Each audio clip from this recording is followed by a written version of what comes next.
mais nous pas fêter la vie des salines. C'est les pas nous indépendance, mais nous dire merci à qui on propose.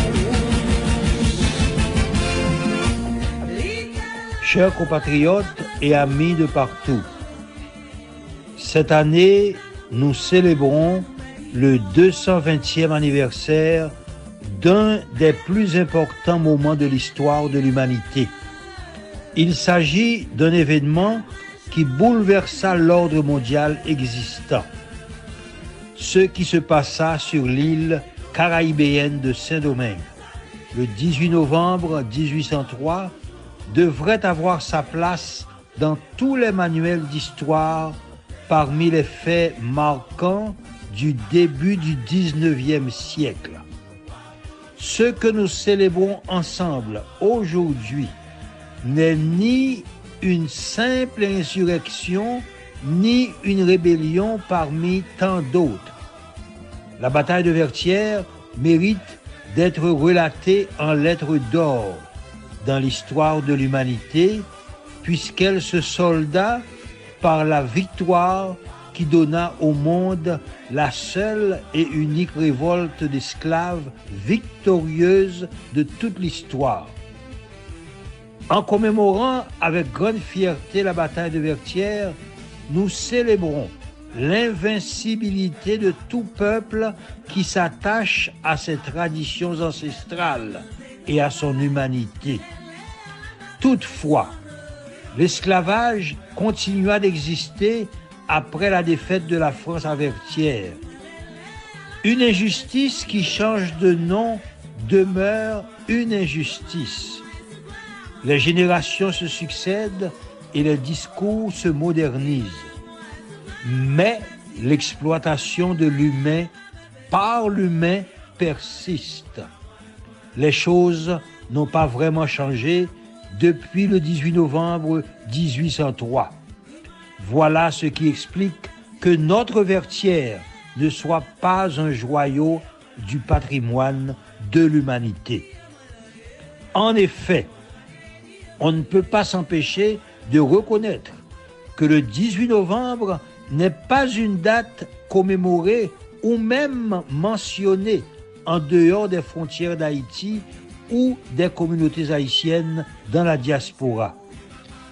C'est que ce monde si épris de liberté, de justice et de démocratie n'a jamais jugé bon d'acclamer la victoire qui marqua le début de la fin de l'ordre mondial esclavagiste et la naissance du premier État noir souverain du Nouveau Monde.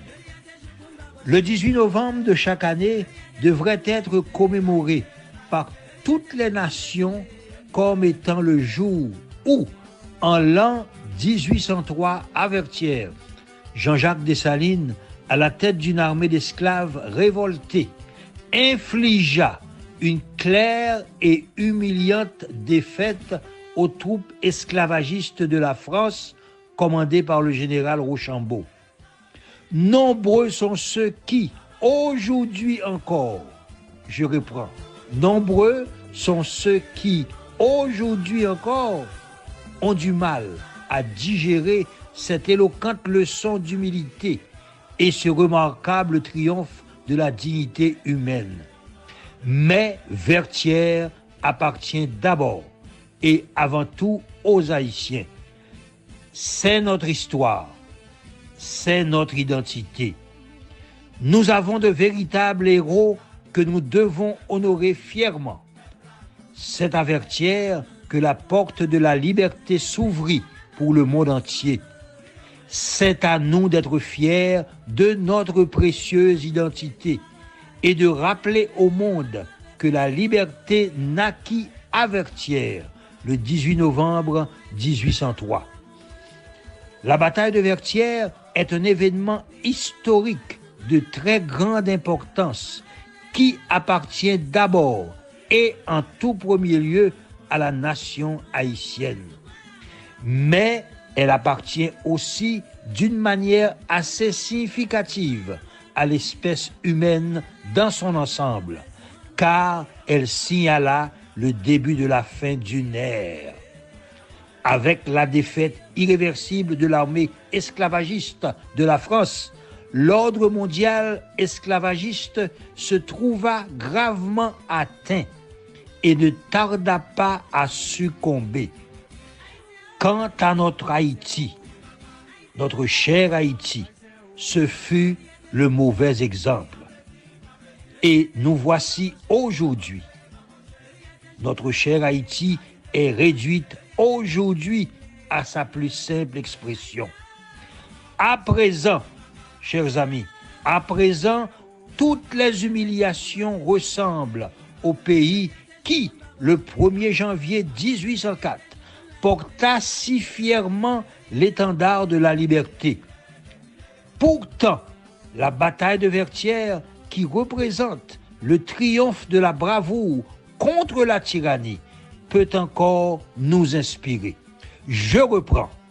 À présent, toutes les humiliations ressemblent au pays qui, le 1er janvier 1804, porta si fièrement l'étendard de la liberté. Pourtant, la bataille de Vertières, qui représente le triomphe de la bravoure contre la tyrannie, peut encore nous inspirer. Nos ancêtres n'avaient pas choisi l'esclavage. Ils l'ont vaincu en s'unissant et en comptant sur eux-mêmes. Nous n'avons pas choisi l'isolement et le mépris. C'est aussi en nous unissant et en comptant d'abord sur nous-mêmes que nous parviendrons à nous imposer. Je vous invite tous à commémorer le 220e anniversaire de la bataille de Vertières avec beaucoup de fierté. Je vous remercie de votre attention, votre serviteur Leslie Condé.